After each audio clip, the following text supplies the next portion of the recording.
Graças a Deus. Louvado seja o nome do Senhor Jesus Cristo. Amém. Nós louvamos a Deus pela vida de cada um de vocês. E mais uma vez, por dar esse privilégio a cada um de nós de podermos ministrar a palavra do Senhor aos nossos corações. Porque ela já falou comigo. E eu espero que falem com todos vocês também. E nós sabemos que 15 anos é uma festa de debutante.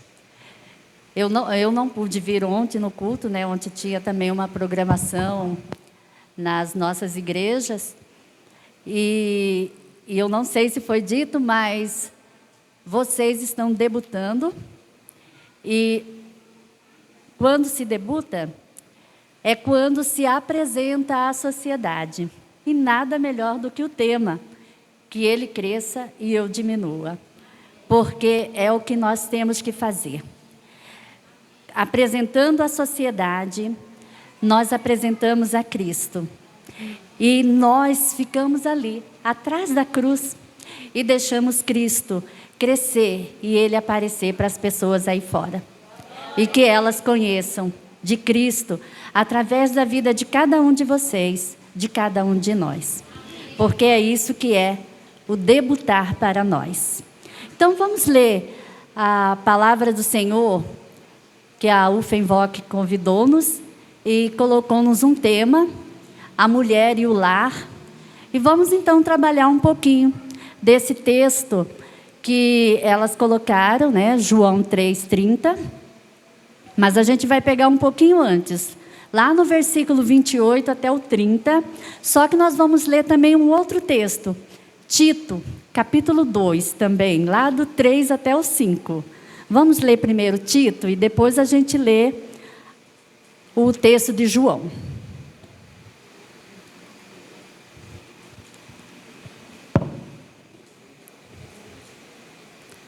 A Bíblia Sagrada, Tito, capítulo 2, dos versos 3 até o 5.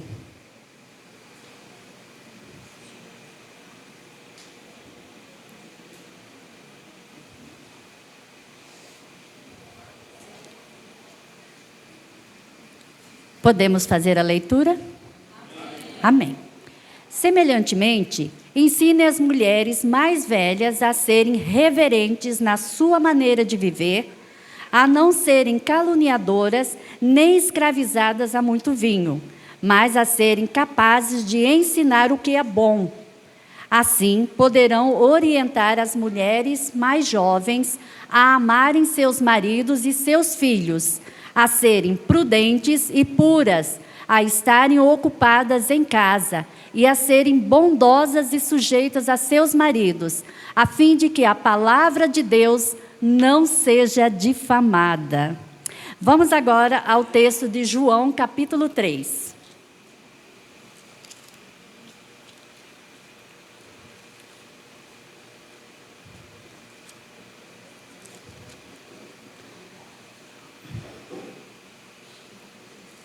João, no capítulo 3, a partir do verso 28, diz assim: Vocês mesmos são testemunhas de que eu disse, eu não sou o Cristo, mas sou aquele que foi enviado adiante dele. A noiva pertence ao noivo. O amigo que presta serviço ao noivo e que o atende e o ouve, enche-se de alegria quando ouve a voz do noivo. Esta é a minha alegria, que agora se completa. É necessário que ele cresça e que eu diminua. Louvado seja o Senhor. Vamos orar mais uma vez. Adoramos a Ti, Pai amado, porque a Tua palavra, que é viva, eficaz, cortante, penetrante, a ponto de dividir juntas e medulas, que ela possa ser aplicada aos nossos corações nessa manhã, Pai amado. Quando, Pai amado, ela nos enche de gozo, de alegria, de satisfação em poder falar do Teu Evangelho e do Teu amor às vidas lá fora, Pai. Muito obrigado por essa comunidade, muito obrigado pela vida do pastor Cleilson, muito obrigado, ó Pai amado, pela vida da Michele que está à frente, pela vida da Clair, muito obrigado, Pai amado, pela vida de cada um que aqui congrega, muito obrigada, Pai amado, pela Tua presença em nosso meio. Nós adoramos ao Senhor nessa manhã, no nome santo de Jesus Cristo, amém. Glória a Deus. O texto, desculpa, pode sentar-se. O texto e o tema que passaram para nós, ele é muito rico. A Bíblia Sagrada apresenta vários textos que falam sobre a mulher e o lar. Nós escolhemos esse de Tito para trazer um pouco mais sobre o assunto, porque achamos bastante conveniente. Visto que, de fato, as mulheres idosas, elas são aquelas que devem orientar as moças que estão casando agora, para elas terem um proceder e elas saberem como se comportarem. Porque quando eu me casei, eu tive isso. E interessante, foi uma pessoa idosa, mas não foi uma mulher, foi um homem. Tá, mas vamos deixar isso. A mulher e o lar. Nós resolvemos primeiro descobrir o que é o lar de fato. E para que ele serve nas nossas vidas enquanto mulher. Então, a gente, é claro, foi no dicionário. E o dicionário apresentou várias formas de lar. Mas o lar, essa palavra, ela veio com os romanos, porque ela é uma palavra latina. E ela, então, tem um significado lá naquela época e hoje, para nós, aqui no Brasil, de uma outra forma, mas no começo, lar vem de lares, que quer dizer deuses. Era os deuses domésticos. Eles, então, tinham uma lareira, a forma como eles faziam, os romanos, as suas comidas e tudo mais, então eles colocavam em cima dessas lareiras os deuses do lar. E aí os deuses domésticos, que era chamado doméstico. Então essa palavra lar é de Deus, deuses. E aí, então isso veio até os nossos dias. E em cada país, se vocês forem procurar no dicionário, são vários países. Cada um deles vem trazendo, de uma certa forma, mostrando que o lar, na verdade, agora, para nós, é o acolhimento, é o lugar de proteção, é o lugar onde nós podemos estar. E lá dentro nós aprendemos lição e doutrina. É dessa forma que aqui no Brasil, que foi um dos que ficou com desse tipo de significado em relação ao lar. E também nos Estados Unidos. Os americanos também, eles optaram por essa forma de entender como sendo o lar. Mas o lar, de fato, o que ele é? Lar é o lugar onde nós sentimos-nos protegidas mesmo. É o lugar onde nós gostamos de estar, onde nós temos dificuldade em sairmos, porque ele é tão aprazível, é tão agradável, e por isso que o lar, ele é o lugar onde, principalmente, as mulheres, elas educam seus filhos, onde as mulheres, elas têm, eu vou falar como meu esposo usou o termo, o romance sagrado, que ele usou esse termo, que tem muita criança aqui, aqueles momentos do casal, a sós com o casal. Ele usou esse termo, eu achei bem bonitinho, romance sagrado. E então, é esse momento em que ali, dentro do lar, a gente se completa. É maravilhoso. E uma mulher fora do lar, ela simplesmente fica aquém, à mercê de tudo que está aí fora. Mas também existe a casa. E qual é essa diferença? Lar e casa. Muitas vezes a gente fala, estou indo para minha casa.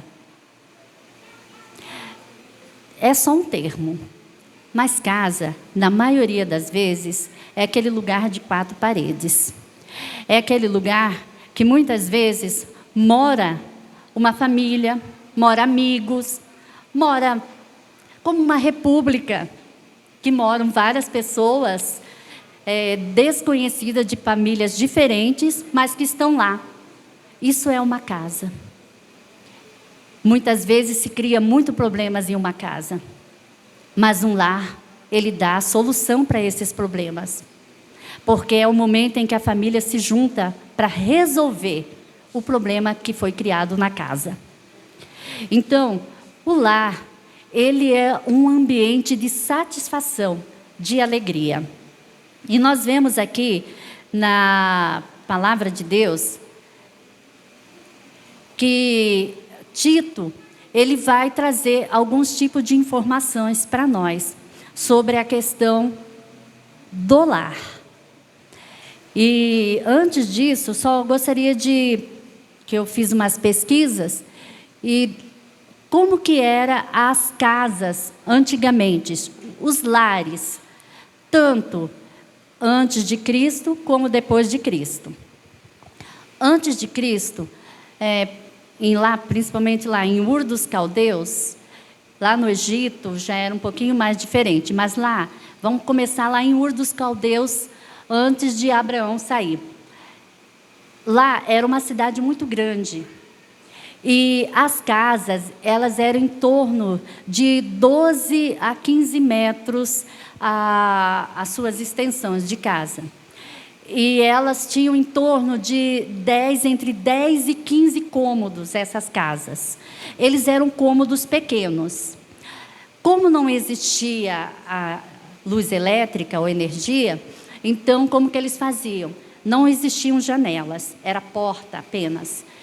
E essas portas, elas, quando entrava, como se fosse ali, era um pátio bem aberto, sem telhado, porque ali entrava toda a claridade e os cômodos estavam nas laterais do pátio, com as portas. Então, o que fazia com que entrasse claridade do dia era através desse pátio que o sol batia e eles abriam as portas. E então, ali, nesses cômodos, entrava a claridade. E alguns desses cômodos, em torno de 4 mais ou menos, eles reservavam só para estocar a alimentação deles. Essa era a maneira lá em Ur dos Caldeus. Vindo agora um pouquinho mais, ainda no período um pouquinho antes, quando Nabucodonosor, ele entra lá em Jerusalém e toma a cidade, leva o povo cativo, naquela época, lá em Israel, era mais ou menos, era em torno de 4 cômodos, mas existia também esse pátio para dar essa claridade no local. Então, eles reservavam um desses cômodos para eles poderem estocar seus alimentos. E eles, então, faziam dessa forma. Eles não tinham muitos móveis. A maioria dos móveis deles, eles confeccionavam cerâmicas e tijolos, eles faziam de tijolos, e era tudo bem baixinho, e eles estendiam um couro de algum animal que eles haviam curtido, sentavam ali e ali se alimentavam, em cima daquilo. Já no tempo de Jesus Cristo, não se perdeu essa parte. Porém, como nós sabemos, através da história, que Alexandre o Grande, ele foi criando estradas para todos os lugares. Havia agora uma ligação, tanto é que Jesus nasceu na plenitude dos tempos, quando tudo isso já estava interligados, e o evangelho podia sair para todos os lugares. Mas então vieram os romanos, e os romanos, eles pavimentaram algumas estradas. E os romanos, eles começaram a construir casas muito melhores. E começou então a ter teto Tanto é que a gente vai ver isso lá com Jesus Cristo, quando ele está na casa dele. Lá na casa dele, não tinha como entrar, porque tinha muita gente, então eles descobrem o telhado e entram. Então, passou a ter teto, mais ou menos por essa época. E aí, então, a gente vai vendo como que são os lares. Viviam ali as pessoas, elas eram felizes enquanto cristãos. Porém, se elas fossem mulheres gregas, se elas fossem mulheres romanas, elas não tinham nenhum tipo de voz. Ou mesmo as mulheres hebreias, israelitas, quando não convertida ao cristianismo, elas não tinham. As gregas, só para vocês terem uma ideia, essas mulheres, elas tinham a casa delas, elas não saíam à rua, elas ficavam dentro de um cômodo e lá só o marido entrava. Ela nem participava junto com os maridos no almoço, nas suas refeições, nas suas alimentações. Então, só para vocês terem uma ideia, como que o cristianismo, ele resgatou a todas nós, mulheres, e como ele conseguiu trazer à luz a vida a muitas mulheres que elas eram acostumadas só daquela forma. E em Roma, as mulheres romanas, elas também, elas não tinham voz, não tinham nenhum tipo de profissão, nenhuma delas. Com o cristianismo, quando ele entra no lar, ele muda completamente. Nós vemos uma Lídia, vendedora de púrpura. Nós vemos uma Priscila, que ela fabricava tendas. E ela, junto com seu marido, era missionária. E ela saía vendendo o produto. Ela viajava. Ela ia em tantos lugares. E a gente vai ver uma coisa ainda muito mais especial. Priscila e Áquila. Não era Áquila e Priscila. Ela que tomava as iniciativas, porque ela, pelo jeito, devia ser bastante sanguínea. Então, ela tomava todas as iniciativas. Então, no período de Jesus Cristo, a gente vê as mulheres cristãs, elas, não é questão só de sair, mas é questão como lá daquela mulher lá de Provérbios 31. Ela administrava o lar dela, e ao mesmo tempo que ela administrava seu lar, ela também fazia as suas transações comerciais para ajudar no sustento do lar dela. Porque ela continuava educando os filhos, ela continuava amando o seu esposo, assim como a Bíblia Sagrada diz que esse é o dever do marido, amar a esposa e, se possível, morrer por nós. É assim que a coisa funciona, né, dentro da Bíblia Sagrada. E essas mulheres, então, elas faziam dessa maneira. Tá? Elas iam lá, elas vendiam, elas negociavam, porque as mulheres, os homens, durante 2 vezes no ano, eles tosquiavam as suas ovelhas. Esqueci de falar isso. Nessas casas, eles tinham esses pátios, continuavam as portas, e eles, então, de um lado, eles tinham o lugar onde se colocavam os animais. E do outro lado, onde eles estocavam os seus alimentos. Então, era tudo bem divididinho, tanto é que a gente vai ver Jesus falando para os discípulos, olha, vai em tal lugar, vocês vão ver um jumentinho preso, vocês desatam aquele jumentinho, traz. Então, era tudo bem organizado. A gente vai ver isso tudo ao longo da Bíblia Sagrada, a forma como eram essas casas. Então, esses homens, eles também tinham ovelhas, gado, alguns tinham só um e outros tinham um pouco mais. E eles tosquiavam, e as mulheres, então, elas cuidavam de tecer a lã, e elas faziam os fios, o que sobrava, porque elas precisavam confeccionar, tudo lá era manual, precisavam confeccionar roupa para ela e para a sua família. Então, de tudo aquilo que sobrava, era vendido nos comércios. E assim era em relação a tudo. Era tudo feito de forma muito manual. A plantação também, eles cuidavam muito da agricultura. Eles tinham toda essa parte. E o comércio também, em relação a pescar, em relação à venda desses peixes e tudo mais. Então, as mulheres, naquele tempo, elas tinham o lar dela como algo muito precioso. E aí nós vamos, então, ver Tito falando sobre isso. Mas nós temos que entender que Tito, ele mora em Creta.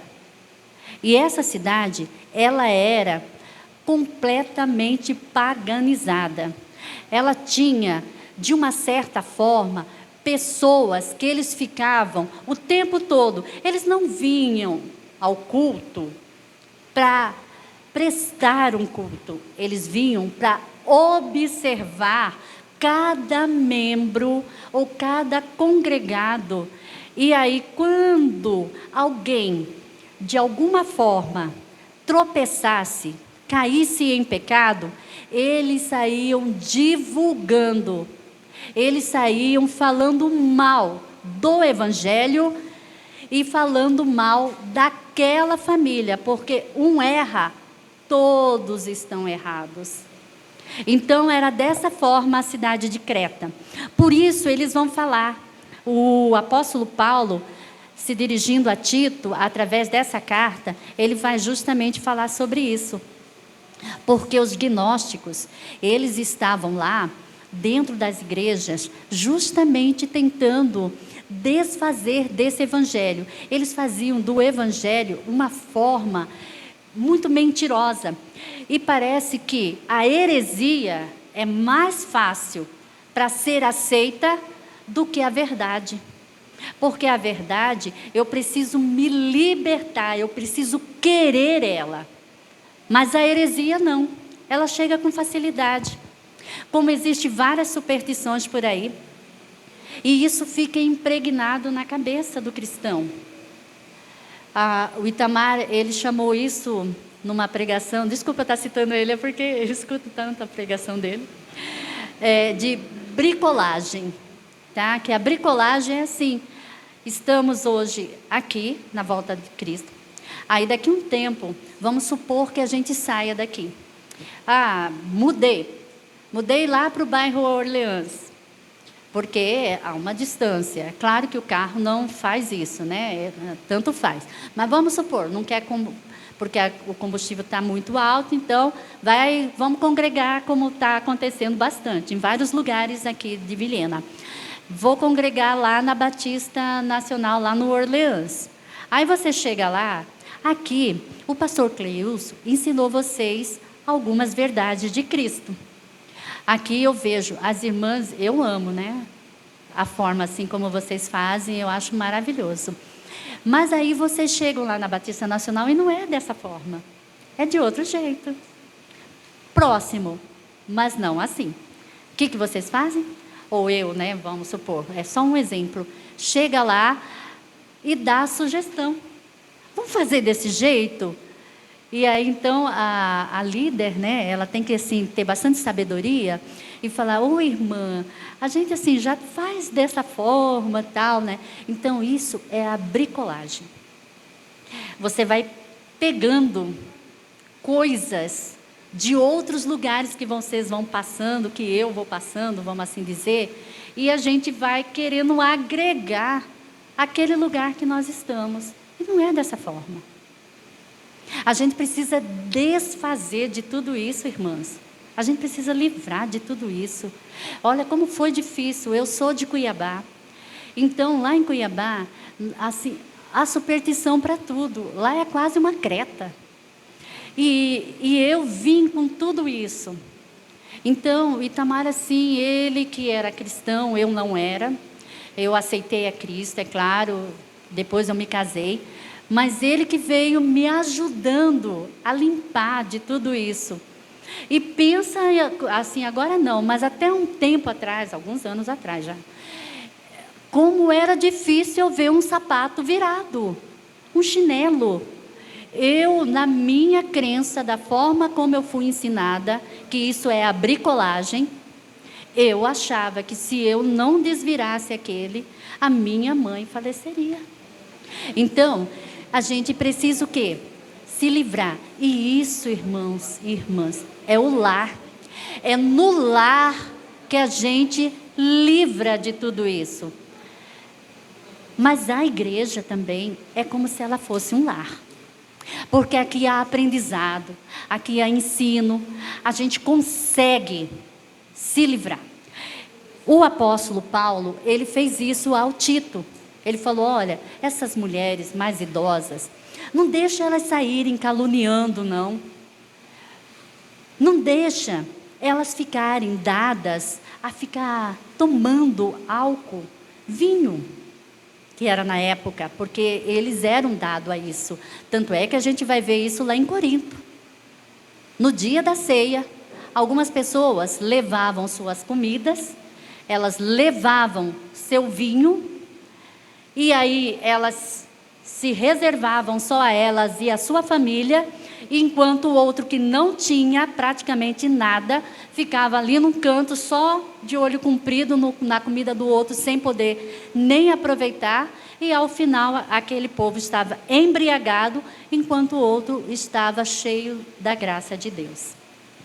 Então essas mulheres, ele vai fazer essa orientação, olha, agora que vocês já se converteram, agora que vocês estão falando, estão ouvindo a respeito de Cristo, não se deixe levar por falatórios, não se deixem levar por bebidas, mas vocês tenham dessa forma uma boa conduta, é o que ele vai falar para nós. E vocês levem aquilo que é bom do lar às moças mais novas, para que elas aprendam como é amar o seu esposo, como é cuidar dos seus filhos, como é administrar a sua casa. É dessa forma que o apóstolo Paulo, ele vai falar aqui para Tito, orientar essas irmãs que estão lá já há algum tempo e agora já aprenderam a respeito do Evangelho, para que elas conheçam e elas falem, para que esse Evangelho chegue a essas moças jovens. Então ela vai falar assim, manter a sua casa, que sejam bondosas, que elas amem.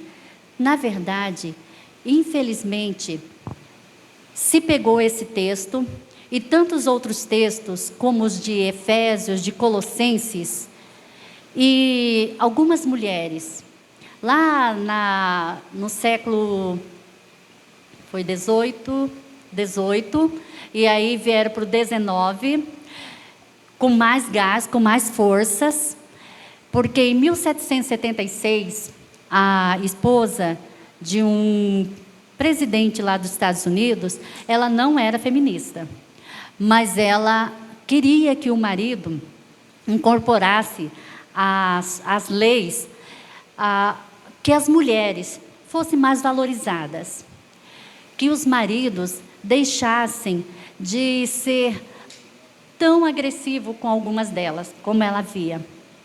Mas ele não colocou na Carta Magna lá dos Estados Unidos. Mas nem por isso, ela ainda continuou sendo a sua esposa, por mais de 50 anos. E aí então a gente vai ver que algumas pessoas pegaram desse texto, que ela vai escrever um texto, e esse texto vai ser publicado.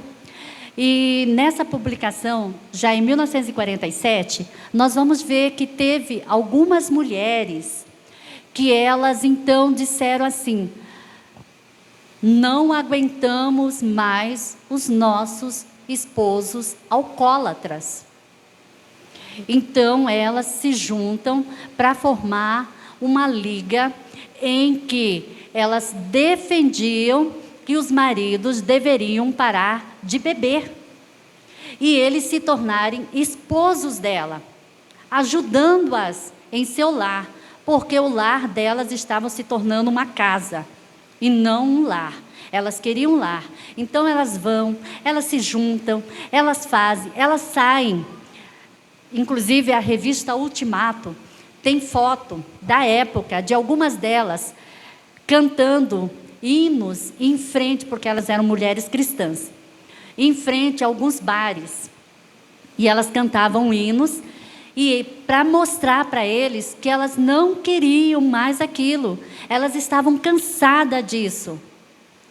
E aí então essas mulheres fazem isso e se torna grande demais essa liga. E aí o que elas fazem então diante de tudo isso? A sua líder primeira, a primeira desse movimento, ele não era feminista, a intenção deles era só mesmo, chamava de temperança, só mesmo para que os maridos deixassem a bebida e eles se voltassem para os seus lares. Só que aí essa senhora faleceu. E aí veio uma outra. E, inclusive, a Netflix até colocou um filme dessa pessoa aí. E a Beth Friedman, ela então resolve entrar, mas ela faz o seguinte: não, eu não vou colocar, vamos deixar continuar a falar sobre o alcoolismo e evitar com que ele dê continuidade. Mas também vamos incorporar mais algumas coisas, porque aí, nessa época, começaram algumas mulheres a defenderem a sua bandeira, querendo que o quê? Que são as chamadas sufragistas. Elas queriam que tivessem poder de votar, de serem votadas, de terem lugar nas fábricas, nas indústrias e em vários lugares. É isso que elas queriam. Até então, parece ser algo bem bacana e realmente que traz para que as mulheres elas possam realmente fazer alguma coisa, elas poderem contribuir também no seu lar, porque as mulheres, elas, lá no tempo bíblico até um tempo atrás, elas eram consideradas como iguais às crianças ou mesmo iguais aos escravos. E eles diziam, mulher não tem alma. Então, não aceitavam. Só que essas mulheres, elas fizeram, essas dessa liga, não, elas continuaram a defender, e elas existem até o dia de hoje, e elas continuam, é claro que essas outras entraram, e começaram a colocar outros tipos de situação lá para elas defenderem. Mas outras brigaram por ser uma liga cristã, brigaram para elas não continuarem. E essa Beth Friedman, então, ela cria uma outra forma, ela diz assim, que é a organização pelas mulheres, e também ela escreve o livro A Mística Feminina, em que ela vai adotar uma política não só para a defesa dessas mulheres, mas ela vai incorporando dentro delas o aborto, vai colocando também o lesbianismo, o homossexualismo, defendendo tudo isso como bandeira, dentro dessa política que ela empreendeu. E aí, então, a gente vai vendo que, na verdade, essas mulheres, elas tinham uma necessidade. A necessidade realmente delas era espiritual, só que elas não sabiam. Então elas achavam que a culpa era dos homens. E elas vêm até o dia de hoje pregando esse tipo de informação. E infelizmente, muitas mulheres, eu fiquei sabendo isso antes de ontem, não, na quinta-feira, uma irmã lá da igreja, ela falando sobre mulheres que ela conhece e que estão assim, querendo adotar esse tipo de bandeira, querendo defender essas mulheres feministas. E o duro que quando isso acontece, a maioria delas não ficam com Cristo, porque elas vão achar que Cristo é que fez com que elas fossem menosprezadas. E Cristo, na verdade, Ele fez com que a gente se mostrasse, ele deu uma certa exaltação a nós, mulheres. Porque nós agora, olha só quantas de nós aqui, nós podemos estar no nosso lar e nós podemos ao mesmo tempo ajudar os nossos esposos. Porque a situação que o mundo está agora é muito difícil um só conseguir sustentar. Então nós podemos, como a Bíblia Sagrada coloca, auxiliar.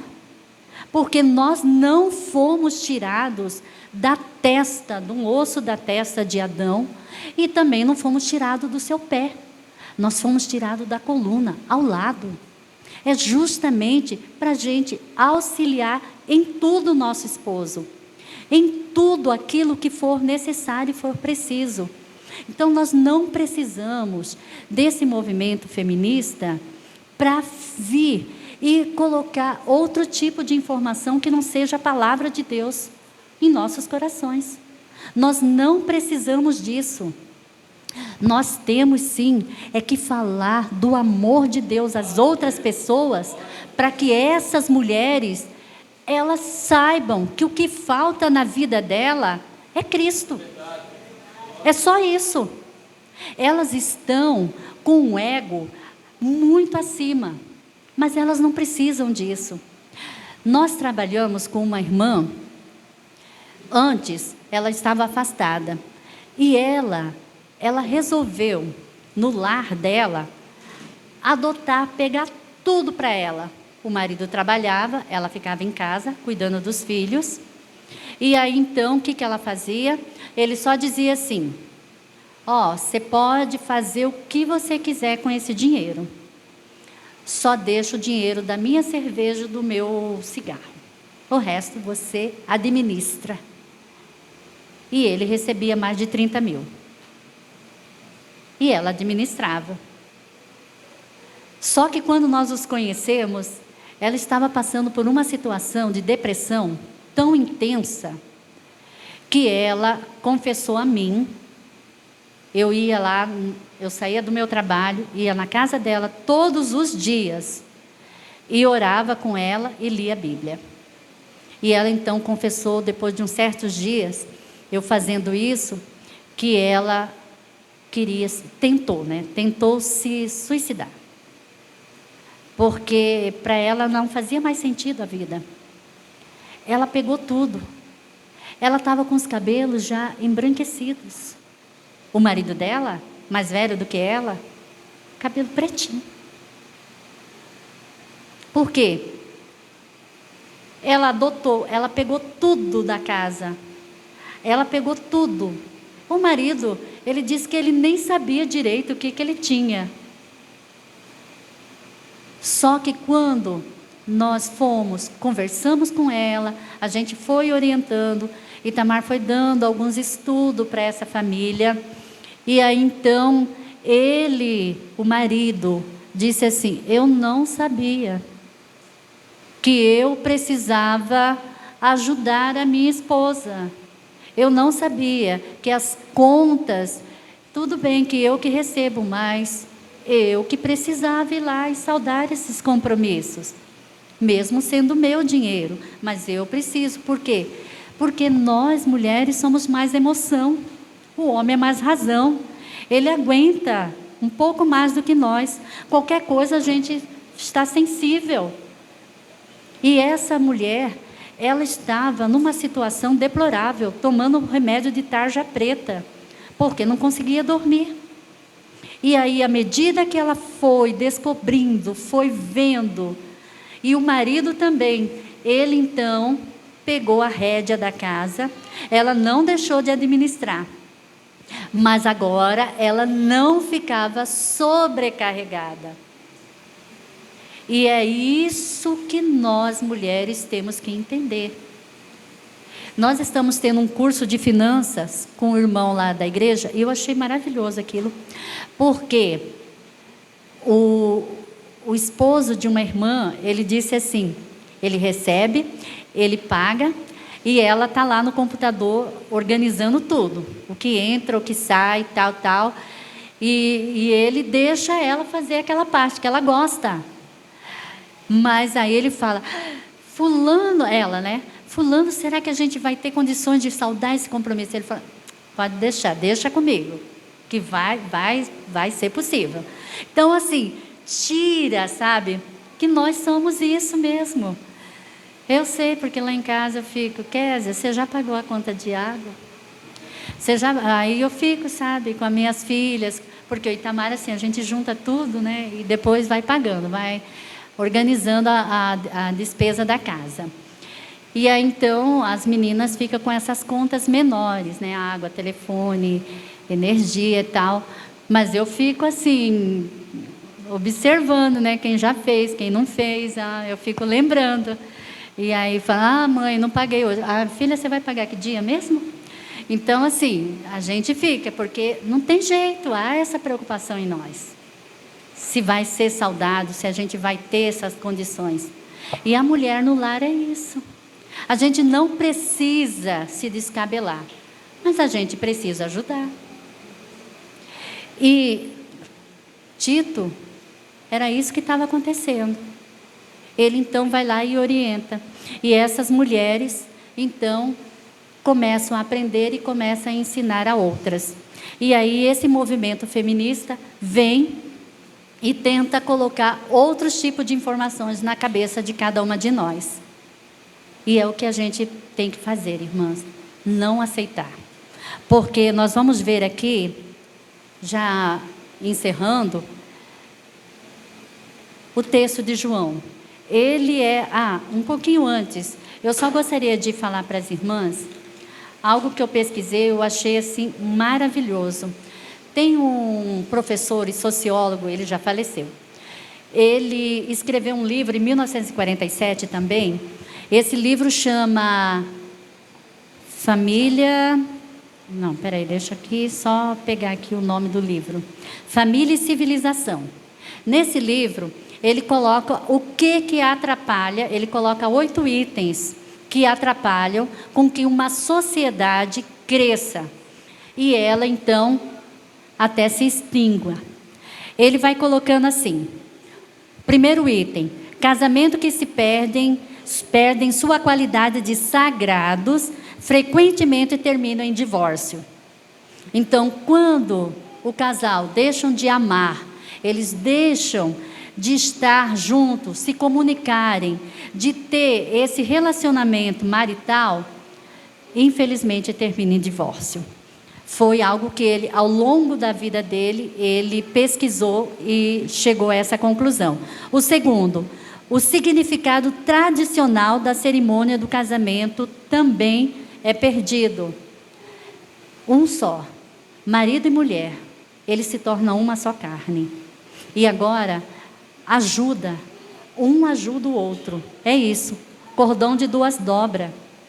É o que o autor de Eclesiastes vai falar para nós.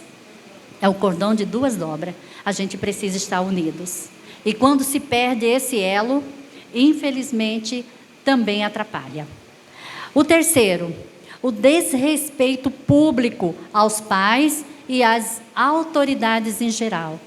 E isso, infelizmente, a gente tem visto. A gente pensa que foi só para aquela época. Não. Infelizmente, a gente tem visto isso. Quantas pessoas... Eu fiquei assim chocada. Eu cheguei de Cuiabá na segunda-feira agora e eu estava aguardando minha filha me buscar ali na rodoviária e no ônibus que eu vim, veio uma senhora com seu netinho. A criança devia ter em torno de quase uns 10 anos.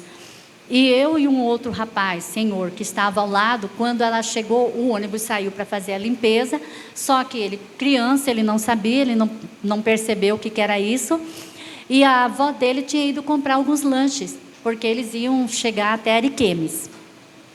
Então, ela veio rápido, quando ela viu o ônibus se afastando, ela veio andando rápido, ainda passou, me cumprimentou, porque assim, a gente ficou bem quase família ali dentro do ônibus, visto que eu levei quase 24 horas para chegar em Vilhena.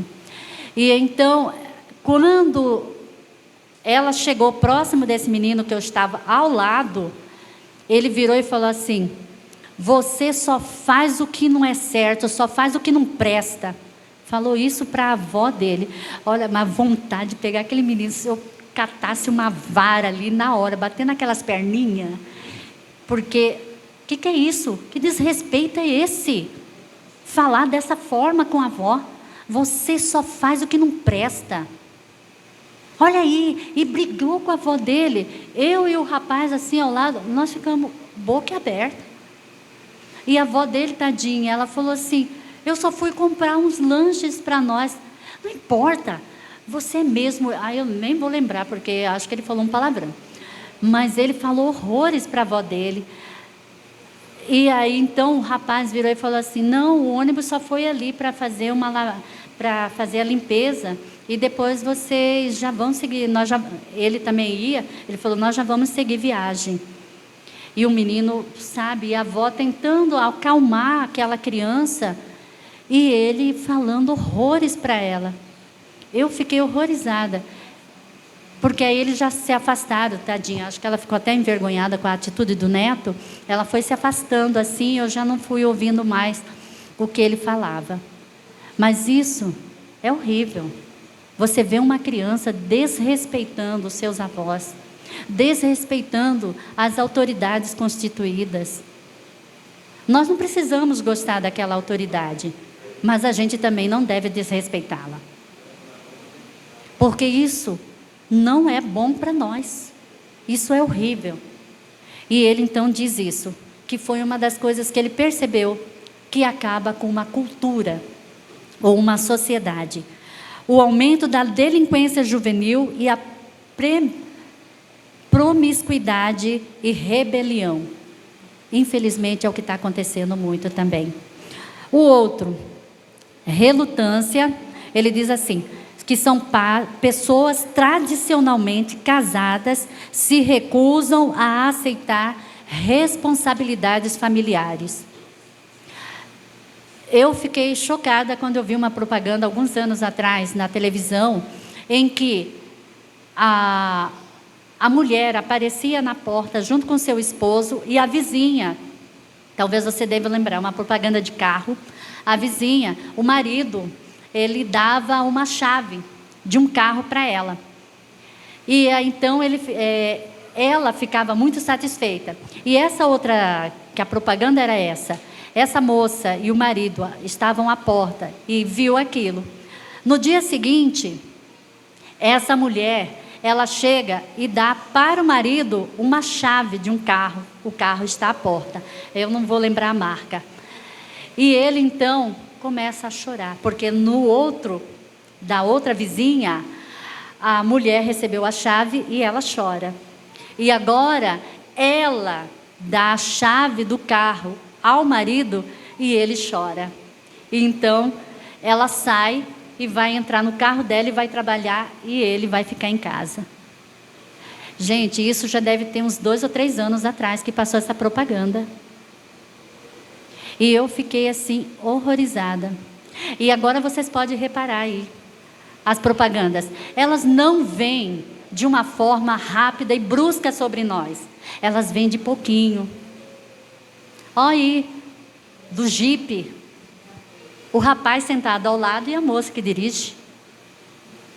E tantas outras propagandas que a gente tem visto aí, e eles vêm lançando isso sobre nós mulheres. Nós temos um empoderamento, nós podemos ser melhores do que os homens. Nós não servimos só para ser procriação. Eles vêm colocando isso. Nós temos, irmãs, que cuidar com aquilo que está à nossa volta. Sexta-feira nós tivemos uma vigília lá na igreja. O Itamar trouxe um texto que eu fiquei assim maravilhada. E a gente precisa... Desculpe, novamente citando ele, né?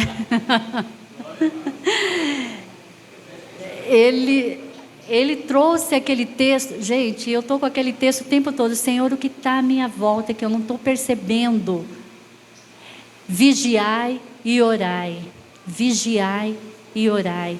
Nós precisamos estar, irmãs, vigilante o que está acontecendo à nossa volta, para nós não sermos engodadas por essas propagandas, por essas pessoas que vêm até nós e falam que nós somos melhores do que os homens.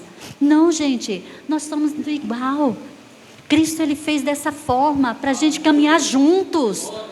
O pastor acabou de falar aqui para nós. Nós caminhamos juntos, a gente não precisa pegar esse conceito do mundo, que se você corre, o outro anda. Não, vamos andar junto. Se um tropeçar, a gente está próximo para levantar.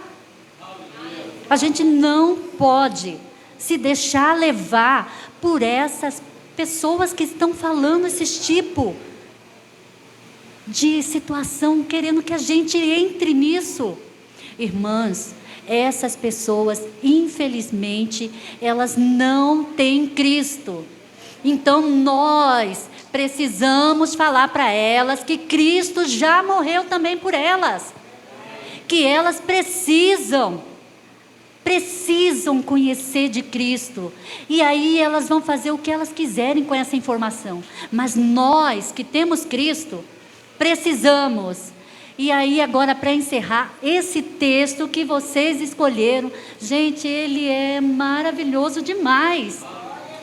Que Cristo cresça, ele apareça, ele esteja aí nas vidas, e nós diminuamos. João, quando ele disse isso, irmãs, não sei se vocês viram, ele disse assim: olha, eu não sou o noivo. Eu já disse, eu não sou o noivo. Sabe por quê? Os discípulos dele, se vocês pegarem um pouquinho antes, os discípulos deles disseram o quê? Olha, mestre, aquele homem que o senhor apresentou esses dias atrás, ele está lá, do outro lado, ele está batizando, e as pessoas estão indo tudo para ele. Os discípulos estavam o quê? Preocupados. João estava perdendo a credibilidade. João estava ficando sem discípulo. Todos os discípulos estavam indo para lá, porque o texto um pouquinho anterior vai dizer que Jesus estava batizando, e as pessoas afluíam até ele. E os discípulos de João preocupados. João, olha, na sua humildade, gente, eu fico maravilhada com isso.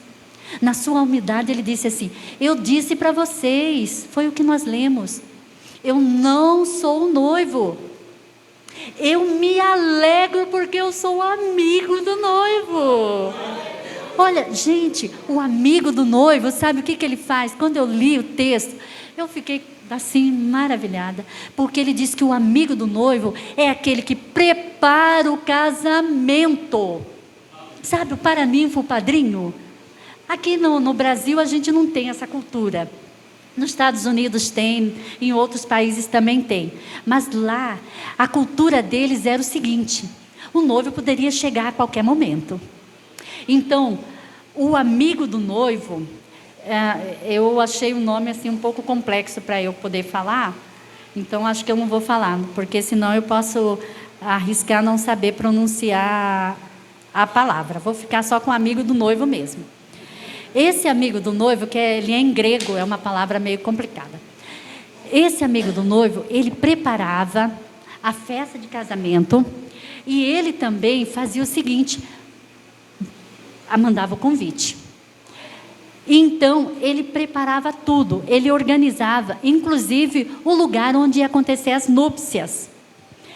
E ele ficava se deleitando, aguardando o momento em que o noivo ia entrar na sua recâmara, e ele e a noiva iam estar ali, unidos para sempre.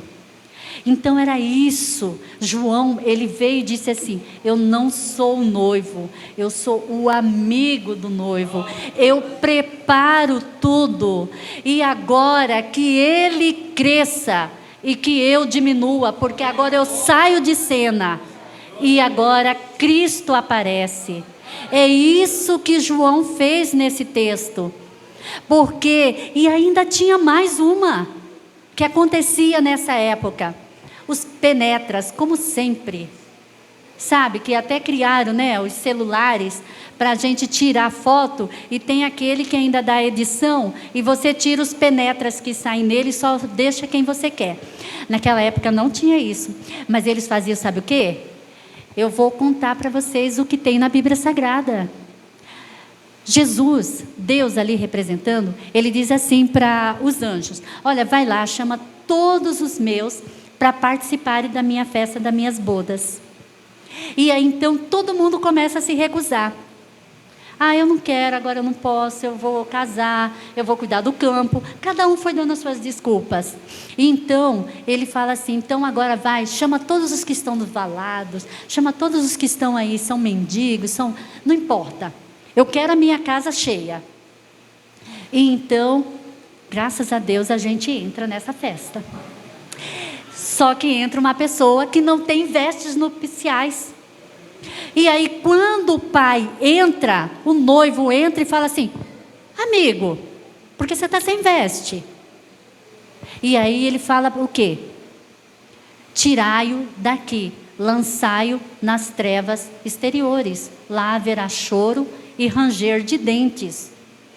Porque, na época, como era tudo escuro, o noivo poderia aparecer à meia-noite, a 1h da manhã, às 2h. Ele não sabia o horário que o noivo chegaria.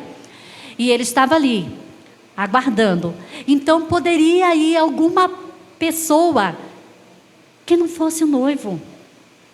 E ela entrar no quarto e ficar ali. E João, ele diz que ele cuidou até o último momento. Quando ele ouviu a voz do noivo, ele abriu a porta e o noivo entrou. Nós somos a noiva de Cristo. Nós, irmãs, precisamos avisar essas senhoras lá fora que elas precisam ter um noivo, que elas precisam conhecer a Cristo, porque elas não conhecem. Mas elas não conhecem porque também nós não falamos para ela. Quantas delas não sabem a respeito do noivo?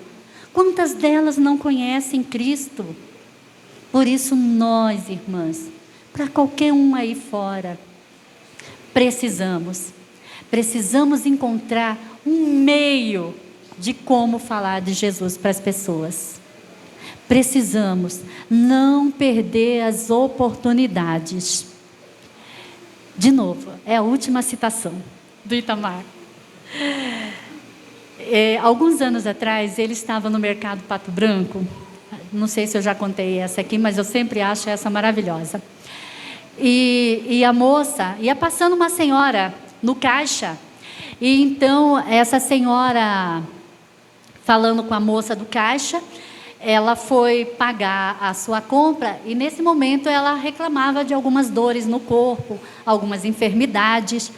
E aí o Itamar, atrás, né, seria o próximo a pagar a compra, ele chegou e disse para ela, entrou na conversa das duas, e disse assim: é porque a senhora ainda não tomou a raiz de Davi. Esse chá é tira e queda, cura de todos os males. E aí a mulher já voltou para ele e falou assim: que chá é esse? Aí ele aproveitou, né, a oportunidade para falar de Jesus para a mulher. A moça riu um pouco, a moça do caixa, mas ele falou de Jesus para essa pessoa. Então é isso, sabe? Eu não tenho esse tipo de esperteza de pensar rápido assim e falar, mas eu tenho aprendido. Eu fui agora, né? A minha mãe ainda não é convertida e eu aproveitei também algumas oportunidades. E uma delas eu falei assim, eu a vi, porque a minha mãe já está com 77 anos, vai fazer 78, e ela fazendo palavra cruzada que o médico passou para ajudar a memória. E aí eu olhei e falei assim: mãe, a senhora lê a Bíblia? Ah, leio porque, olha só, tem nomes aqui de pessoas da Bíblia que eu não conheço, então eu tenho que ler para poder preencher. Então, assim, a gente pega, né, essas oportunidades para falar do Evangelho para outras pessoas. E que cada uma de nós, irmãs e irmãos, possamos pedir essa graça de Deus para aparecerem essas oportunidades e a gente ter uma luz e falar do Evangelho. E essas pessoas se converterem, ou pelo menos elas terem a informação, e aí elas façam aquilo que elas acham melhor. com aquela informação. Que de preferência elas venham fazer parte do reino de Deus. Irmãs, muito obrigado por essa oportunidade. Que Deus possa ter falado através da sua palavra aos corações de cada um de nós. E Deus abençoe a vida de cada uma de vocês. Em especial a Michele aí, que está, né, à frente da UFEMVOC e está aí trabalhando, a Clair, que é, né, uma guerreira aí o tempo todo também, ajudando, orientando. O pastor Cleilson, assim, que a gente, né, tem um carinho todo especial por ele, já conhecendo de alguns anos. É claro que é mais assim com o Itamar, né, essa proximidade. Mas a gente louva a Deus pela vida de cada uma de vocês, por essa igreja, pela vida do pastor Cleilson. Porque se eu não fosse batista, eu seria daqui. Que eu gosto bastante. Tá? Deus abençoe a vida de vocês. Amém.